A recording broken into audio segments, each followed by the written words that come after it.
Hi, I'm Dr. Gladys. We already for an interview with her daddy. It's very important to all of us. For today, for tomorrow, for posterity's sake. Our grandchildren will see this, our great-grandchildren, our great-great-great-great-grandchildren will see our daddy on the interview seats and know more about him the same. Thank you.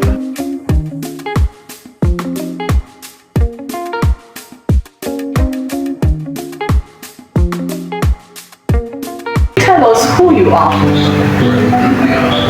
I am Ikemefule D from OBB Amo Ezinite. How was your childhood like? Yeah, I was born in 1950. My father, a civil servant who worked with CMS bookshop at Soka. That is where I was born. I still remember the maternity I was born. I visited it one day. So, as it stands, we spent, after my birth, we spent about 2 years at it. There's something happened before then.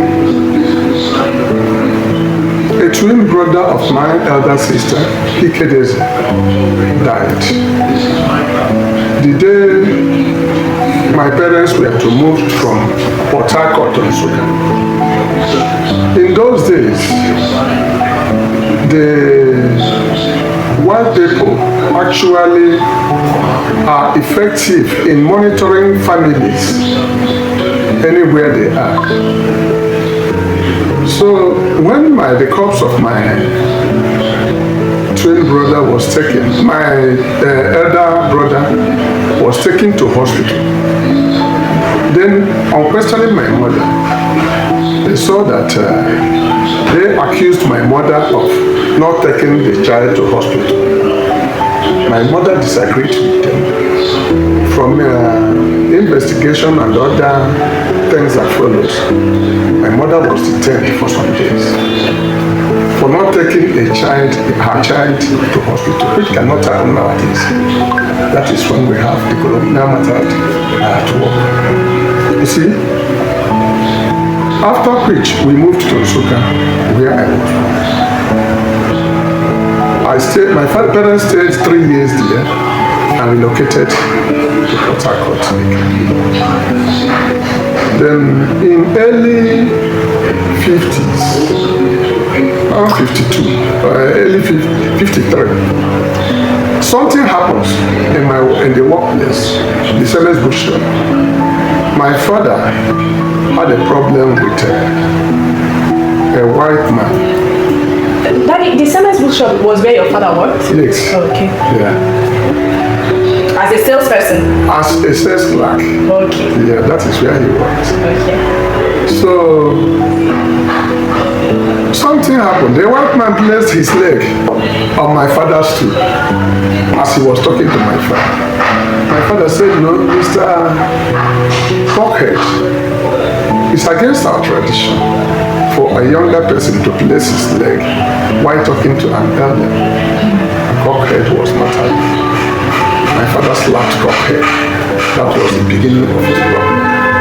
Wow. Father slapped a white man. A white man. That was the beginning of his problem. An attempt to detain my father, they detained my father really. But some of his political friends came up there. One of them was Zeno, who was the mayor of Port Harcourt. Whoa. When the white men now saw that a mayor appeared from the father, they couldn't take any action. But rather, they treated the matter internally. By transferring my father 3 times in a year from Port Harcourt to Onitsha to another place. My father felt that it was as a result of what he did. They couldn't couldn't sack him because of the personalities. So what the result was to transfer him, give him 3 transfers in a year.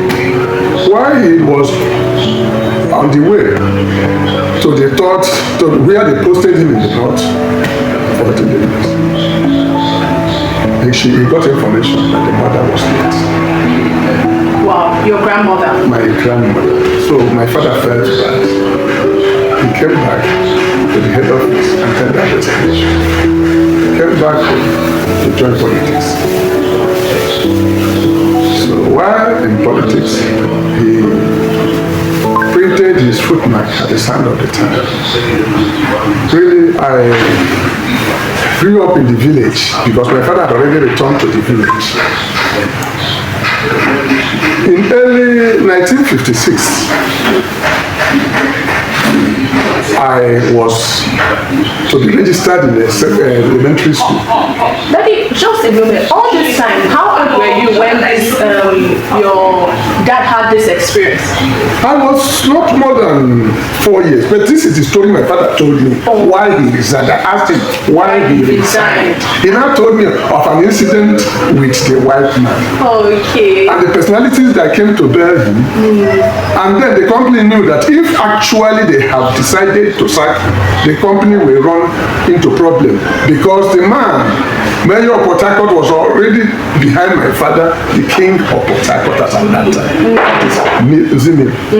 So the white people now didn't want to dismiss my father for what he did. But rather, to punish him, they gave him 3 transfers in 1 year. From Port Harcourt to Onitsha. So that he will not be with his family. That's a sort of punishment. Along the line, the mother died. He was informed of the death of the mother. Knowing fully well that this is victimization because of his past action, then he decided to resign. So we now moved to village. So in 1956, I was to start a new school. And when I got to the school, something happened. When I got to the school, there was a system they used in those days. If your hand doesn't reach here, you are not admitted in the school. So they tried me. In my own case, my hand didn't reach my ear because I was small. They said, but I was eager to go to school. So as the head teacher told me to go, I started crying. I didn't want to go. I disobeyed the teacher. Rather, my elder sister, who was in primary 5, we call it standard 5 in those days, because primary came later. She hid me under her seat. There's a locker. I was so small that my head could not touch the top. As I stood under the locker, my head couldn't touch the distance. Then as the head teacher now came in, he said, is it not the young man, the small boy he told to go? He now drew me out. I was shivering. Then he said, I have disobeyed him. That is going to flog me. He now took me with one hand, flogged me until I urinated. So I now ran. I urinated on my knicker, crying, and I now ran. Continue running until, as I was crying, crossing the market square, people were saying, what's wrong with this boy? Until I got to the nearest school, the next school. I ran into the class while crying.